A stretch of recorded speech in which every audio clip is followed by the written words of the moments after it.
Si nos detenemos a pensarlo un momento, el aire que nos rodea parece completamente vacío, transparente.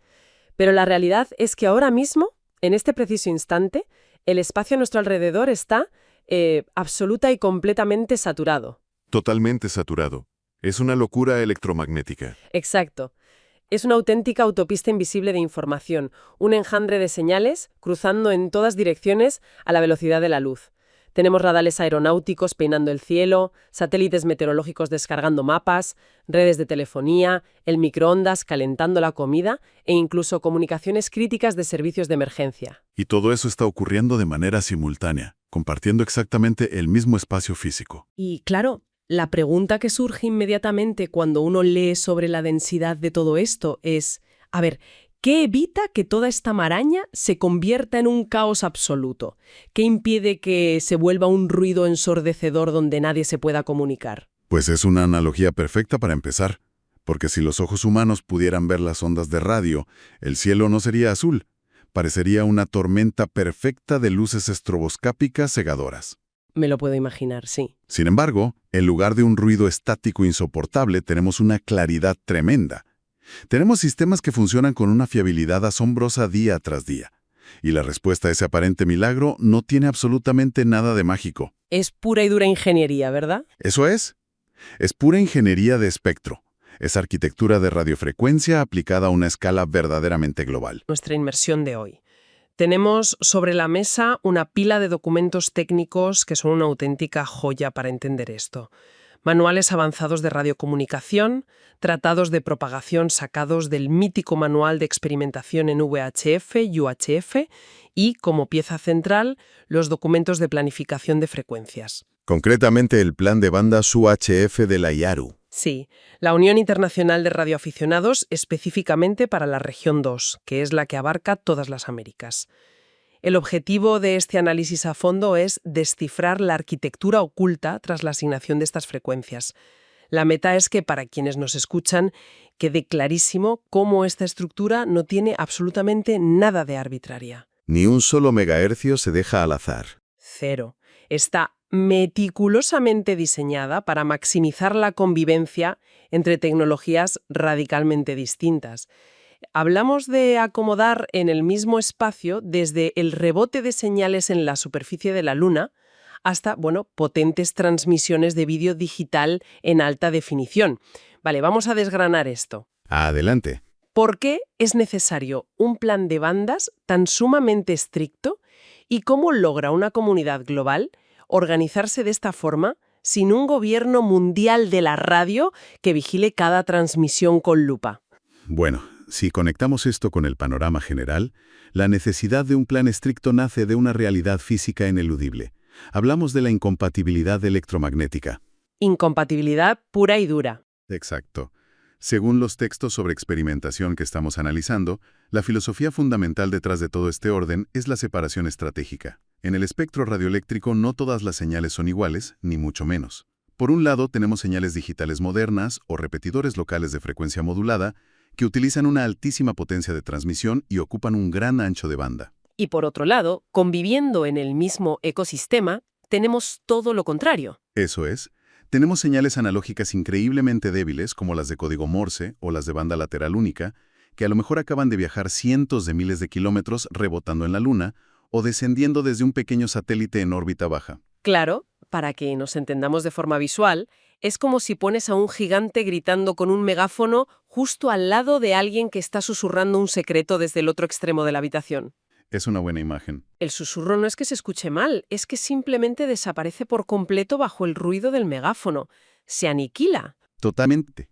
La conclusión filosófica y práctica que extraemos de estas fuentes es que no se puede tener una señal de alta potencia y amplio ancho de banda pisando una débil señal analógica.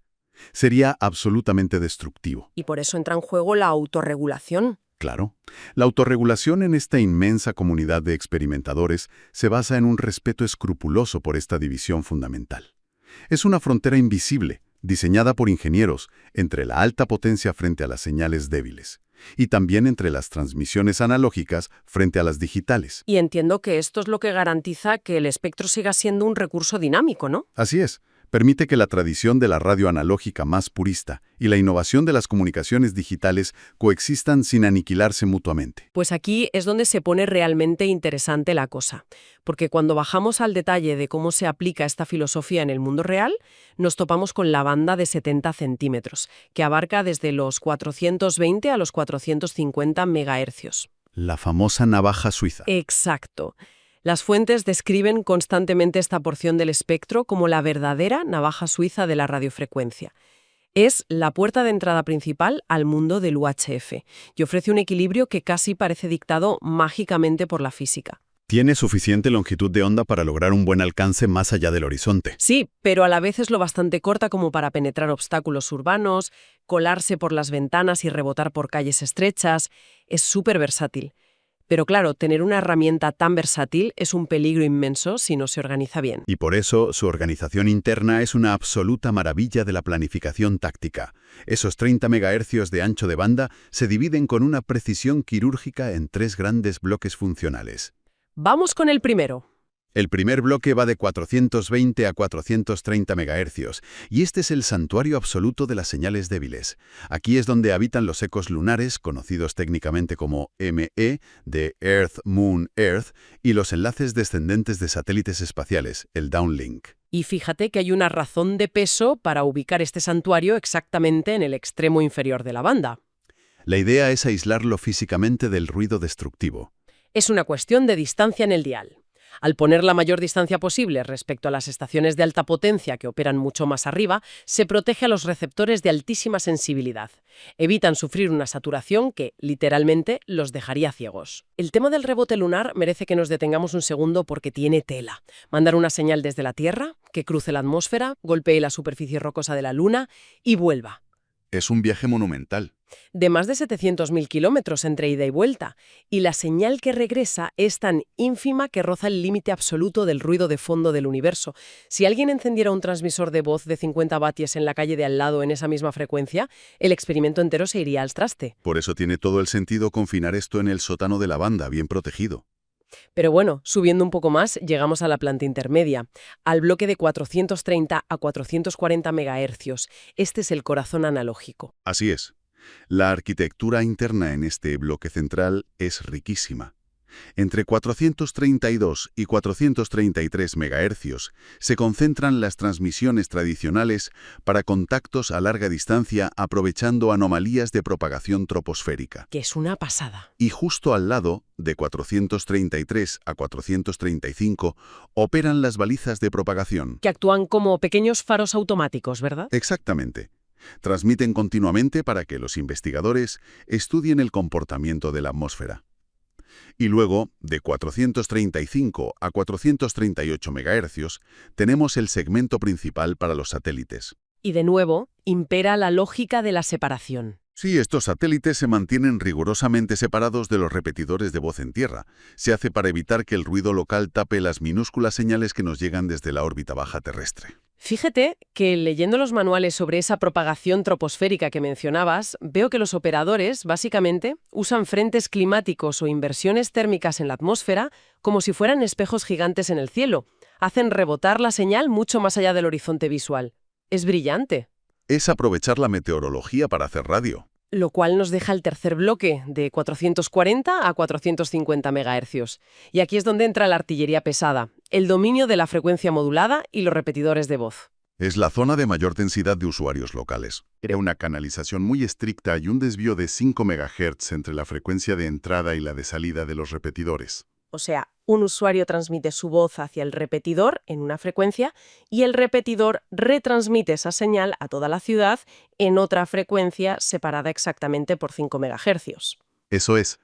Al estandarizar esto a nivel continental, se logra concentrar toda la actividad de alta potencia de forma muy compacta en este extremo superior de la banda. Es decir, se aglomera el ruido operativo local en un rincón lo más lejos posible del delicado santuario de señales débiles que mencionamos al principio.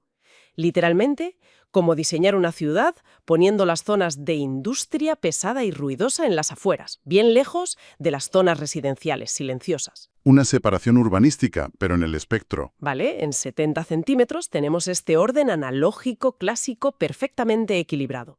Pero, ¿qué pasa cuando la comunidad quiere enviar datos masivos? Cuando surge la necesidad de montar una red digital robusta. Ahí la física te obliga a moverte. Claro, el hambre de megabytes nos obliga a subir un escalón.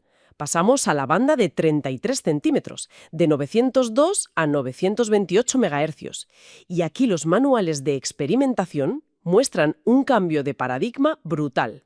Se refieren a esta banda como un puente directo al mundo digital. Lo fascinante aquí es el contexto regulatorio y físico que envuelve a esta banda. En primer lugar, la banda de 33 centímetros es una banda de asignación secundaria. Que no es un detalle menor. Para nada. Significa que se comparte fuertemente con dispositivos ISM, es decir, equipamiento industrial, científico y médico. Hay mucho ruido de fondo no controlado. Y además, físicamente, al acercarnos a la barrera del gigahercio, la propagación de la onda se vuelve estrictamente lineal. Ya no rebota por las calles tan fácilmente. No. La señal requiere prácticamente línea de visión directa entre las antenas. Si hay un obstáculo en medio, se atenúa muchísimo. O sea que si hay una montaña o una fila de rascacielos, la señal se frena en seco. Y esto, sumado a que es una franja de espectro bastante pequeña, de solo 26 megahercios, dicta por completo su uso. Al leer sobre el sistema de redes de datos de emergencia, el ARED, se ve claramente cómo han convertido esta limitación en una ventaja increíble. Es ingeniería de adaptación en estado puro. Totalmente. Toman hardware comercial barato, routers de Internet normales, les cambian el software interno y crean redes de malla, las famosas Mesh Networks. Es el entorno ideal para desplegar esas redes de alta velocidad y bajo coste. Y el funcionamiento de estas redes es clave en situaciones de crisis o desastres naturales. En una red de malla, cada antena no solo recibe datos, sino que actúa como un nodo que retransmite la información a los demás de forma inteligente. De modo que si un huracán derriba una torre de comunicaciones clave, la red no se cae por completo. Exacto. La red lo detecta instantáneamente, se autorrepara y busca una ruta alternativa para enrutar la información de forma automática. Es brutal. Permite tener una infraestructura digital paralela capaz de enviar correos, voz por IP o vídeo en tiempo real sin depender en absoluto de las compañías de telecomunicaciones tradicionales. Y el detalle revelador es que, debido a la enorme cantidad de ancho de banda que requieren estas redes digitales, la modulación analógica tradicional de voz simplemente no tiene cabida aquí. Claro, usar FM aquí es puramente testimonial. Sencillamente no tendría sentido ocupar ese espacio tan valioso. La innovación digital ha colonizado los 33 centímetros por completo. Así es. Pero si el apetito por la experimentación técnica exige todavía más, tenemos que elevar el nivel de complejidad nuevamente. Entramos en la banda de 23 centímetros, de 1240 a 1300 megahercios. Al cruzar esa barrera de 1 gigahercio, entramos de lleno en el hostil reino de las microondas. Y entramos en lo que las fuentes definen apropiadamente como un laboratorio de alta ingeniería, porque para operar eficientemente en la banda de 23 centímetros se requiere una capacidad técnica infinitamente mayor por parte de los operadores. Aquí ya no valen los equipos básicos. Ni de lejos. Las pérdidas físicas de la señal a lo largo de un cable se vuelven un desafío monumental. Para ilustrarlo, si inyectas 100 vatios de potencia por un cable coaxial normal a nivel del suelo, es probable que lleguen apenas 5 vatios a la antena en el tejado. Es una barbaridad de pérdida. Toda esa energía se disipa en forma de calor por la simple resistencia del cable a estas altísimas frecuencias.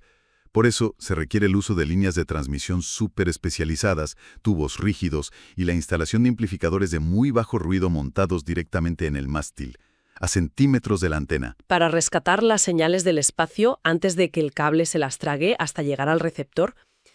Fíjate que leyendo los documentos, esto fue de lo que más me impactó, porque no es solo un reto técnico de evitar perder señal. El verdadero desafío de convivencia aquí es que este espacio se comparte con la radionavegación aeronáutica. Un factor absolutamente crítico. Estamos hablando del sistema conocido como DME, el equipo de medición de distancia. O sea, no hablamos de pisar accidentalmente la charla de un aficionado en el pueblo de al lado. Hablamos de equipos que usan los aviones comerciales en pleno vuelo para saber a qué distancia exacta están de la pista de aterrizaje. La seguridad de la aviación está en juego. Y ese es el salto conceptual importante aquí. La protección a estos servicios aeronáuticos y de radionavegación es la máxima prioridad absoluta en el diseño del plan de banda de la IARU. No es un simple patio de recreo para experimentar. Para nada. Por eso, la distribución táctica de estos 60 MHz es una auténtica obra maestra de la mitigación de interferencias. La arquitectura está diseñada para proteger tanto a los aviones comerciales como a los propios satélites experimentales. Y la forma en que lo organizan en bloques es una pasada. Veo que de 1240 a 1246 MHz confinan los modos más estrechos y las reflexiones lunales. La parte baja, de nuevo. Sí. Luego, de 1260 a 1270, ubican la zona de enlaces ascendentales satelitales, el uplink. Y aquí viene el truco brillante del diseño topológico. Para proteger esos enlaces que apuntan hacia el cielo de todo el ruido que hay en tierra firme, agrupan a las señales anchas en un bloque intermedio. De 1270 a 1296 MHz. Justo. Ahí ubican el sector de repetidores de voz y sobre todo la televisión analógica y digital. Como el vídeo ocupa canales inmensos, los confinan en este bloque expresamente para que actúen como un escudo protector acústico. Es que es literalmente una muralla electromagnética deliberada. Al agrupar las señales de gran ancho de banda en ese segmento específico, se aseguran de que cualquier desbordamiento accidental de señal no pueda interferir con las sensibles frecuencias de escucha de los satélites, ni con los aviones. Es ingeniería de contención pura y dura. Y finalmente, coronando la banda, de 1296 a 1300 MHz, se establece el foco absoluto de vanguardia para la experimentación de señales extradébiles. Es una solución elegantísima. Pero me imagino que mantener ese muro acústico requiere una disciplina férrea por parte de los operadores.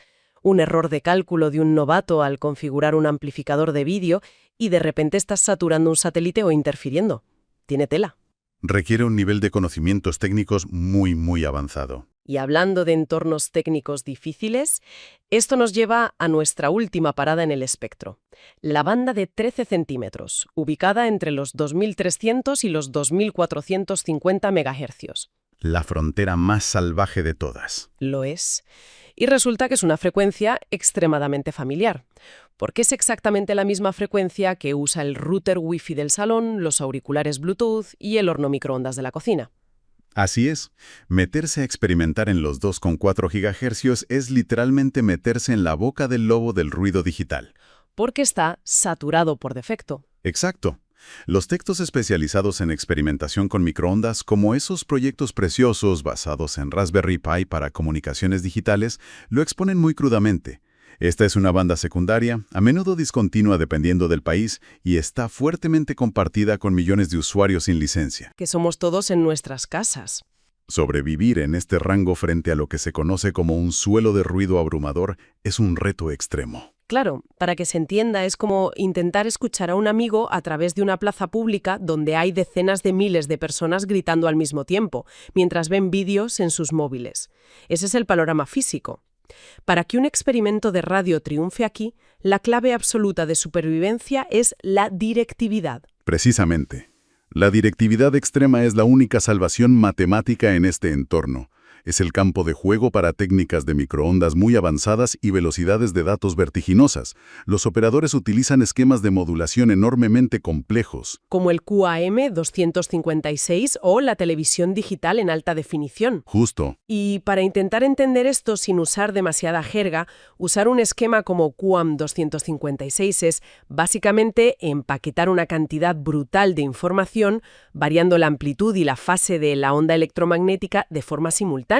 Es un encaje de bolillos matemático rapidísimo que permite mandar un flujo de vídeo de alta calidad a través de una simple onda de radio. Una proeza algorítmica. Pero claro, para evitar que el wifi del vecino destroce ese encaje de bolillos en el aire, los operadores están obligados a usar antenas altamente direccionales. Ya no sirven las antenas de varilla. Hablamos de reflectores parabólicos. Platos enormes y muy enfocados que concentran su haz de energía de forma tan estrecha y milimétrica que la señal se convierte casi en un rayo láser invisible. Al concentrar todo en un solo punto, logran anchos de banda gigantescos a kilómetros de distancia. Es lo más parecido que existe en el mundo inalámbrico a tender un cable de fibra óptica por el aire. Totalmente. Entonces, si damos un paso atrás y miramos con perspectiva el viaje que hemos hecho hoy a través de todo este análisis técnico. En 70 centímetros vemos el gran equilibrio, la tradición analógica conviviendo ordenadamente con una alta densidad de usuarios urbanos y el rebote lunar. El diseño perfecto. En 33 centímetros encontramos el nuevo puente digital, una banda de bajo coste dominada por la informática y fundamental para el despliegue de redes de malla en emergencias. Al saltar a los 23 centímetros, nos damos de bruces con la altísima exigencia técnica, mitigando las pérdidas del cable y diseñando muros para proteger a la aviación comercial. Y a los satélites. Y finalmente, en 13 centímetros vemos la supervivencia pura, el ingenio de usar antenas parabólicas de precisión para transmitir vídeo en alta definición en medio del ensordecedor ruido de millones de dispositivos Wi-Fi. ¿Qué significa todo esto en el gran esquema de las cosas? Pues si analizamos la relevancia de todo este monumental esfuerzo de coordinación que está plasmado en esas complejas tablas de la IAERU, nos damos cuenta de una verdad que está profundamente ignorada en nuestra sociedad actual. El espectro radioeléctrico no es infinito. Eso es fundamental. No es simplemente un cielo vacío e inagotable donde cualquiera puede lanzar señales a diestro y siniestro. Es un recurso natural invisible. Es tan finito, tan frágil y tan valioso como puede serlo el agua potable o la tierra cultivable. Totalmente de acuerdo. La lección principal de todas estas fuentes es que proteger este espectro mediante un diseño inteligente no es solo un pasatiempo para ingenieros o entusiastas de la radio. Es una necesidad absoluta y crítica. Es la arquitectura invisible que permite mantener plenamente operativos los servicios de socorro ante un desastre, preservar modos de comunicación históricos para su estudio científico y al mismo tiempo proporcionar un banco de pruebas libre y necesario para impulsar la innovación tecnológica del futuro, todo conviviendo en el mismo espacio. Es una reflexión espectacular. La verdad es que ha sido un viaje revelador a través de estas autopistas invisibles que nos envuelven constantemente. Muchas gracias por ayudarnos a desenredar esta asombrosa arquitectura electromagnética y darle sentido.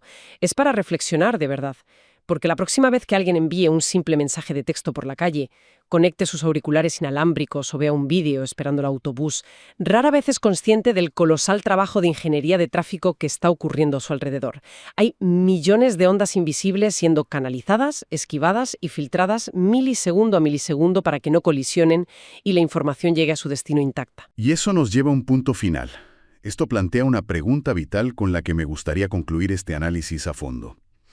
Hemos visto hoy a través de los manuales que hace falta un nivel de precisión milimétrica, una filosofía de diseño rigurosa y sobre todo un respeto mutuo extraordinario para que un grupo global de entusiastas comparte el espectro UHF en armonía.